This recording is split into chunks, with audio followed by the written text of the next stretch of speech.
তিনি ছিলেন তলোয়ারের ধার দিয়ে ইতিহাস লেখা এক নিষ্ঠুর অধিপতি, প্রশান্ত মহাসাগর থেকে ইউরোপের প্রবেশদ্বার পর্যন্ত যার ঘোড়সাওয়াররা ধ্বংসলীলা চালিয়েছিল। তিনি চেঙ্গিস খান। অর্ধেক পৃথিবীর মালিক হয়েও মৃত্যুর পর তার 1 ইঞ্চি জমিও নিজের নামে রাখেননি।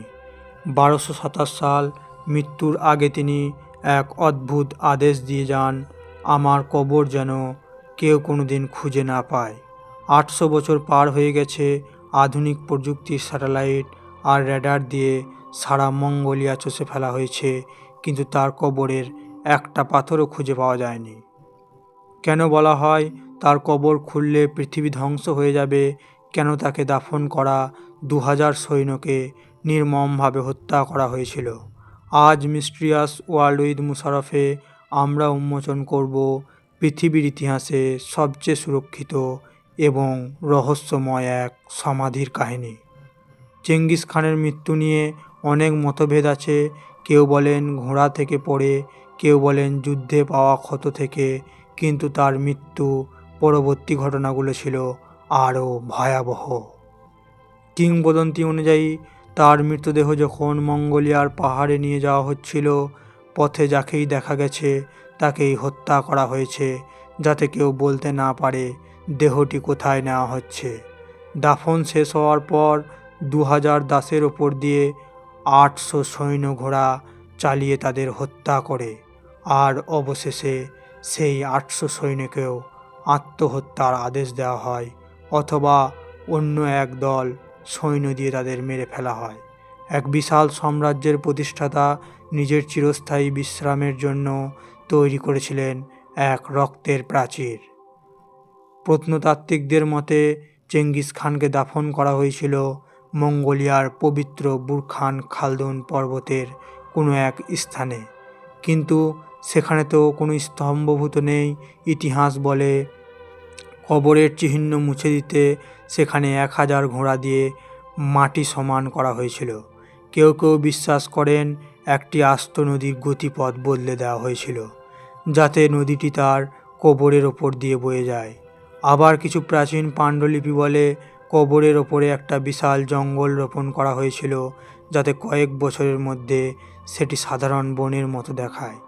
চেঙ্গিস খান প্রকৃতিতে ব্যবহার করেছিলেন তার দেহকে চিরতরে লুকিয়ে ফেলার জন্য। চেঙ্গিস খানের বংশধর এবং স্থানীয় মঙ্গোলরা আজও বিশ্বাস করে তার কবর খুঁজে বের করা মানেই মহাপ্রলয় ডেকে আনা।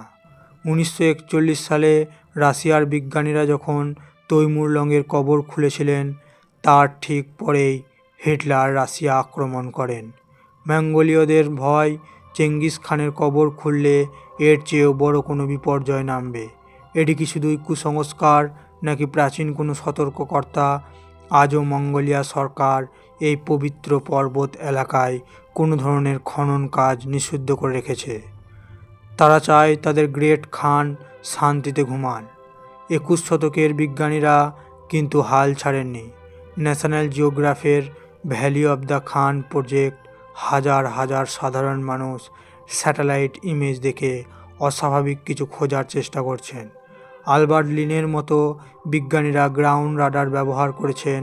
অনেকগুলো প্রাচীন কাঠামো পাওয়া গেলেও সেগুলো চেঙ্গিস খানের ছিল না। সবচেয়ে বড় প্রশ্ন হলো, যদি কোনোদিন তার কবর পাওয়া যায়, সেখানে কি থাকবে? প্রাচীন রেকর্ড অনুযায়ী চেঙ্গিস খানকে তার 7টি প্রিয় উপপত্নী এবং অকল্পনীয় সোনাদানার সাথে দাফন করা হয়েছিল। সেই ধনসম্পদ কি আজও অক্ষত আছে, নাকি ইতিহাস কেবলমাত্র আমাদের ধাঁধায় ফেলেছে? চেঙ্গিস খান কেবল একজন খুনি বা বিজেতা ছিলেন না, তিনি ছিলেন আধুনিক মঙ্গোলিয়ার জনক। আজ পৃথিবীর প্রতি 200 জন পুরুষের মধ্যে একজনের শরীরে চেঙ্গিস খানের ডিএনএ রয়েছে। তিনি মরেও বেঁচে আছেন কোটি কোটি মানুষের রক্তে। তার সাম্রাজ্য ভেঙে গেছে, তলোয়ারের মূর্ছে ধরেছে, কিন্তু তার নাম আজও মানুষের মনে ত্রাস এবং শ্রদ্ধা জাগায়। তিনি চেয়েছিলেন পৃথিবীর ধূলিকণায় মিশে যেতে, আর তিনি সেটাই পেরেছেন। তার কবর খুঁজে না পাওয়াটাই হয়তো তার সবচেয়ে বড় বিজয়।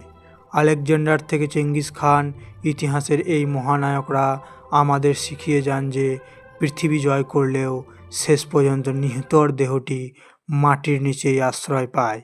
আপনার কি মনে হয় চেঙ্গিস খানের কবর কি কোনোদিন খুঁজে পাওয়া উচিত? কমেন্টে জানান। ভিডিওটি ভালো লাগলে লাইক দিন এবং ইতিহাসের এমন আরও রহস্য জানতে সাবস্ক্রাইব করুন। পরবর্তী ভিডিওতে আমরা কথা বলবো 4500 বছর আগে কি আধুনিক সভ্যতার ধাঁচে গড়ে ওঠা সিন্ধু সভ্যতা পৃথিবী থেকে বিলুপ্ত হয়ে গেল। দেখা হচ্ছে শীঘ্রই। ভালো থাকুন, সুস্থ থাকবেন। ধন্যবাদ।